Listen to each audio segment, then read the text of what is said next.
గాంధీభవన్లో మంత్రి కోమటిరెడ్డి వెంకటరెడ్డి ఈరోజు ముఖాముఖి కార్యక్రమం కూడా నిర్వహించడం జరిగింది. ముఖ్యంగా రాష్ట్రంలో ఉన్నటువంటి సమస్యలు కావచ్చు, తమ వద్ద ఉన్నటువంటి సమస్యలు కూడా తమ దగ్గర తీసుకురావాలని చెప్పేసి కూడా ఇప్పటికే కాంగ్రెస్ ప్రభుత్వం కూడా చెప్పడం జరిగింది. కానీ ఇప్పుడున్నటువంటి పరిస్థితుల్లో మాత్రం ఇటు అక్షర చిట్ ఫండ్స్ సంబంధించినటువంటి బాధితులు కూడా ఈరోజు కోమటిరెడ్డి వెంకటరెడ్డిని కూడా కలవడం జరిగింది. ముఖ్యంగా తాము భారీ ఎత్తున మోసపోయామని చెప్పేసి కూడా వారు కూడా చెప్పడం జరిగింది. ప్రస్తుతం మనతో పాటు ఆ బాధితులందరూ కూడా గాంధీభవన్ కూడా చేరుకోవడం జరిగింది.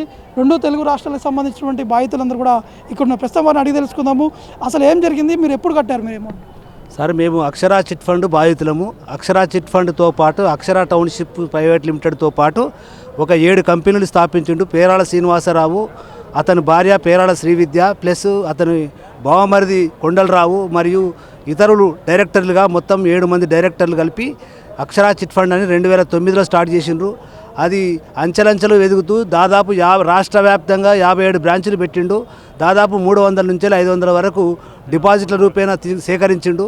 కానీ 4 సంవత్సరాల నుంచి ఎవరికి డబ్బులు ఇవ్వకుండా అందరికీ ఆయన అక్షర చిట్ ఫండ్ ద్వారా వచ్చినటువంటి డబ్బులు లేదా డిపాజిట్ల రూపంలో తీసుకున్నటువంటి డబ్బులన్నీ భూములు కొని పెట్టుబడులు పెట్టి వాటి వ్యాపారాలు చేసుకుంటూ 3000 గజాలది 6000, 6000 గజాలది 12,000, 15,000 అనగా 3 ఏళ్లలోనే అది 3 రెట్లు పెరిగిండు. కానీ ప్రజలకు మాత్రం మూడు సంవత్సరాల నుంచి వెళ్ళి వడ్డీ లేదు, అసలు లేదు, ఏది ఇవ్వకుండా. మీరు ఎంత కట్టారు? మీరు ఇప్పటివరకు డబ్బులు ఎంత కట్టారు మీరు? నా వరకు నేను 10 లక్షలు 20 లక్షల చిట్టి చేశాను. 4 సంవత్సరాల నుంచి తిరగంగా 4,37,000 ఆగిపోయినాయి. 4 సంవత్సరాలు తిరిగినా ఆ దొంగ చెక్కులు ఇస్తాడు, మన ఆర్టీజీఎస్ చెక్స్ అని ఇస్తాడు. ఆ చెక్కులు పనికిరావు. అందరికీ అవే చెక్కులు, దొంగ చెక్కులు ఇచ్చి మోసం చేయడం. కాబట్టి ఆ చెక్కులు మనం బ్యాంకులో వేసుకుంటే పాస్ కావు. ఆర్టీజీఎస్ చెక్స్ ఇవ్వడం వల్ల అందరం మోసపోయినాం. రాష్ట్రంలో కొన్ని వేల మంది బాధితులు ఉన్నారు. దాదాపు 300 నుంచి 500 వరకు బాధితులు ఉన్నారు. రాష్ట్ర వ్యాప్తంగా చాలా బ్రాంచ్లు పెట్టిండు. ఇప్పటికీ మేము ప్రజాభవన్లో పెట్టినాము. సిఐడి దగ్గర వెళ్ళి సిఐడిలో కూడా కేసు పెట్టినాము. పోలీస్ స్టేషన్లలో వెళ్ళి కేసులు పెట్టమని చెప్పి పోలీసుల దగ్గరికి పోతే ఎవరు ఎఫ్ఐఆర్లు నమోదు చేయడం లేదు. కాబట్టి ఇప్పటికైనా ప్రభుత్వం వెంకటరెడ్డి గారి దగ్గరికి వెళ్ళి రిపేర్ చేయడం జరిగింది. వారు డీజీపీ గారికి చెప్పారు, ఇది పట్టించుకోవాలని చెప్పి వారు చెప్పారు. వారు మళ్ళీ పర్సనల్గా కూడా కలవమని చెప్పారు. వదిలిపెట్టే సమస్య లేదని కూడా సార్ చెప్పారు. మీరు ఎక్కడి నుంచి వచ్చారండి? చెప్పండి. Kazipet branch sir, Kazipet branch వచ్చాము. మేము వచ్చి నా పేరు వెంకట్రావు. నేను వచ్చేసి కాజిపేట బ్రాంచ్లో 10 లక్షల చిట్టి వేసాను. పాప చదువు కోసమని వేసినటువంటి చిట్టి డబ్బులు గత 4 ఏళ్ల నుంచి తీసుకున్నటువంటి డబ్బులు సో ఇప్పటివరకు కూడా ఇవ్వకుండా దాన్ని రకరకాలుగా ఇబ్బంది పెడతా ఉన్నారు. పాప యొక్క చదువు అనేది స్టడీ అనేది ఇబ్బంది పడేటువంటి పరిస్థితి ఉన్నది. సో ఇది ప్రభుత్వం దృష్టి దాకా తీసుకొచ్చామంటే మమ్మల్ని ఎంత ఇబ్బంది పెడుతున్నారో ఒకసారి అర్థమవుతుంది అందరిని చూస్తుంటే. సో ఇలానే ఇంకా చాలామంది చనిపోయినటువంటి సందర్భాలు కూడా ఉన్నాయి. చాలా రకరకాలుగా ఇబ్బందులు పడుతున్నారు ప్రజలు అనేవాళ్ళు. సో దాని సభ్యులు అనేటువంటి వాళ్ళు చాలా ఇబ్బందులు పడుతూ ఉన్నారు. ఈ యొక్క భూములు కొని తన డబ్బులన్నీ కూడా, మా చిట్టి డబ్బులన్నీ కూడా అటు కన్వర్ట్ చేసి భూములు కొని ఆ భూములను రేట్లు విపరీతంగా పెంచి అమ్ముడు పోవట్లేదు అని చెప్పి ఏదో చెప్పుకుంటూ గత 1 నెల చెప్తాడు, ఇంకొక నెల అంటాడు, ఇంకో నెల అంటాడు. అట్లా గత 4-5 ఏళ్ల నుంచి ఇదే రకంగా మాకు ఒక ఇంట్రెస్ట్ లేదు. అసలు డబ్బులు ఏమన్నా కూడా సో అసలు డబ్బులు కూడా ఇవ్వడానికి ఈ రకంగా ఇబ్బంది పెడుతూ ఉన్నాడు. మీరు ఎక్కడి నుంచి వచ్చారండి? సార్, నా పేరు నీలకంఠం జనార్దన్ సార్, నల్లగొండ జిల్లా సార్. నేను 2018లో 17లో రిటైర్ అయినా సార్. రిటైర్మెంట్లో వచ్చినటువంటి రిటైర్మెంట్ బెనిఫిట్స్ మొత్తం 25 లక్షల రూపాయలు శ్రీనివాసరావు అక్షర చిట్ ఫండ్లో నల్గొండ బ్రాంచ్లో పెట్టినాను సార్. 2018లో పెట్టినాను సార్. 5 లక్షలు 2021లో పెట్టినాను సార్. మొత్తం 25 లక్షలు డిపాజిట్ పెట్టినాను సార్ అతని దగ్గర. అప్పుడు అంటాడే కానీ ఒక పైసా ఇవ్వట్లేదు సార్. వడ్డీ ఇవ్వడు, అసలు ఇవ్వడు. 25 లక్షల రూపాయలకు ఇప్పుడు వడ్డీతోనే 41 లక్షల రూపాయలు అయినాయి సార్. ఆయన ₹1 కూడా ఇవ్వట్లేదు సార్. నా పేరు కాలేరు మొగిలయ్య ఎర్రబెల్లి. నేను రిటైర్డ్ టీచర్ను. హన్మకొండ బ్రాంచ్లో నేను 2010 లోపల చిట్టి వేయడం జరిగింది. ఆ చిట్టి 30 లక్షలది చేసినాం. చిట్టీలు టైం అయిపోయిన తర్వాత, గడువు అయిపోయిన తర్వాత చిట్టి లేబట్టి డబ్బులు ఇవ్వమంటే ఇవ్వకుండా ఏం చేసినాం, 3-4 నెలలు జరిపిన తర్వాత వాటిని మళ్ళీ డిపాజిట్ కింద కన్వర్ట్ చేస్తా, నీకు మళ్ళీ ఇస్తా, 2 ఇయర్స్ లోపల వస్తుంది అనుకుంటా మళ్ళీ ఇంకో చిట్టి తలగబెట్టిండు. ఆ చిట్టి మళ్ళీ ఇవి 24 లక్షలు, మొత్తం 59 లక్షలు. రాలేదండి. నేను రిటైర్డ్ టీచర్నండి. నాకు రావాల్సినటువంటి డబ్బులు ఇవన్నీ కలిపి ఏదైనా ప్లాట్ ఏదైనా తీసుకుందాం అనే ఉద్దేశంతో మా వెనక సీరు కూడా మళ్ళీ తర్వాత చిట్టేసినాం. ఇవి మొత్తం నాకు 59 లక్షలు రావాలి. దాని గురించి తిరుగుతుంటే ఇప్పటికీ 3 సంవత్సరాల నుంచి తిరుగుతున్నా కానీ ఒక రూపాయి కూడా ఇవ్వలేదు. నాకు బ్రెయిన్ ట్యూమర్ ఆపరేషన్ అయ్యి కూడా 10 లక్షలు ఖర్చు అయింది. ఇట్లయినా కానీ నేను రిపోర్ట్స్ అని చూపించినా కానీ 1 రూపాయి ఇవ్వలేదు.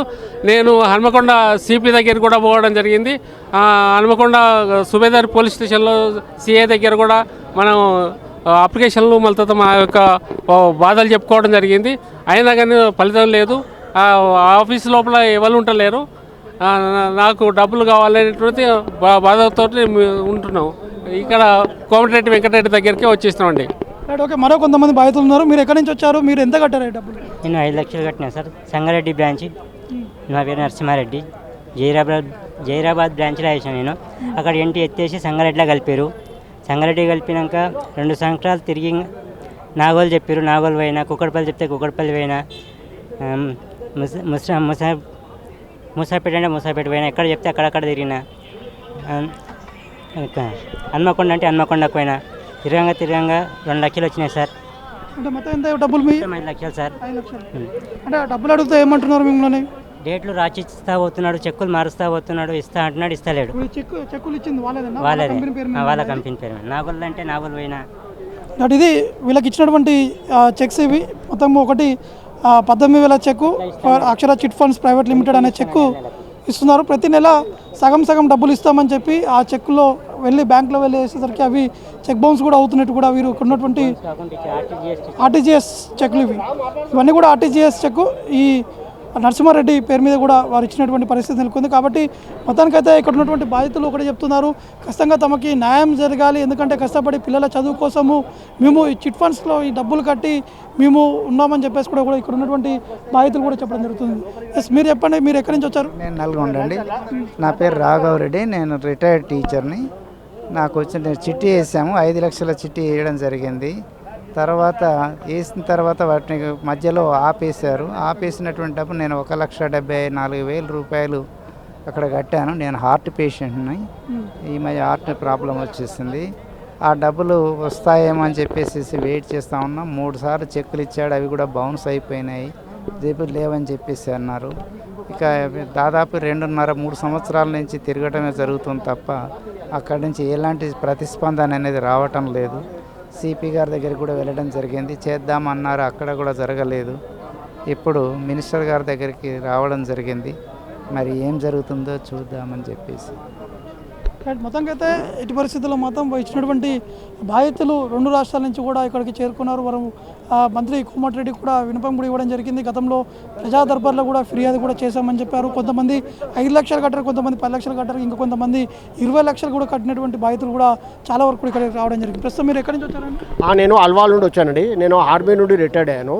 మేము రిటైర్డ్ అయిన డబ్బులు మొత్తం ఇందులో అక్షరా చిట్ ఫండ్లో చిట్టీలు డిపాజిట్లు పెట్టాము. ఆయన ఇస్తా అన్నాడు. చిట్టీలు కూడా అయిపోయినాయి, టైం అయిపోయింది. అన్ని చెక్కులు ఇచ్చిండు, అసలు ఇవ్వడం లేదు. ఎన్నిసార్లు హన్మకొండ పోయినాము, జైల్లో పెట్టించాము. జైల్లో పెట్టినప్పుడు ఏసీపీ పేట బషీరాబాద్లో ఏమన్నాడు, నేను బయటకు వచ్చిన తర్వాత 15 రోజుల్లో నేను ఇస్తా అన్నాడు. మళ్ళీ వచ్చేది 6 నెలలు అయింది.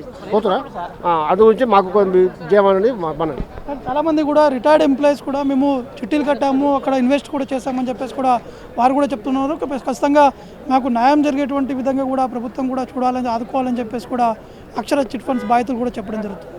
పెట్టండి ఒక 500 మంది అక్షరా స్కామ్ అని, ఆయన పేరేం పేరు, మన పేరాల శ్రీనివాసరావు, శ్రీవిద్య, పేరాల శ్రీవిద్య అని దాదాపు 1000 కోట్ల పైన స్కామ్ చేసి అలా 2-3 వేల కోట్ల భూములు కేసీఆర్ దగ్గర బంధువు అని చెప్పి ఆ కాంప్లైంట్ ఇచ్చిన వాళ్ళు చెప్పిండు.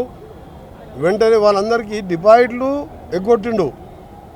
చిట్ ఫండ్స్ చిట్టీలు వేస్తే చిట్టీల టైం అయిపోతే కూడా పైసలు రిటర్న్ ఇవ్వలే. వాళ్ళ బాధలు బిడ్డల పెళ్లిళ్ళ కోసం, చదువుల కోసం చేసుకుంటే టీఆర్ఎస్ గవర్నమెంట్లో ఎన్నోసార్లు కేసులు పెట్టినా కేటీఆర్, హరీష్ రావు, దయాకర్ రావుకు బంధువు అని చెప్పి చెప్తున్నారు వాళ్ళు.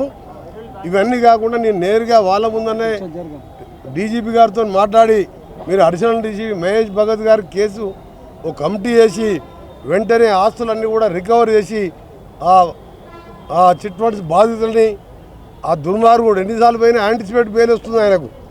ఎందుకు వస్తుంది?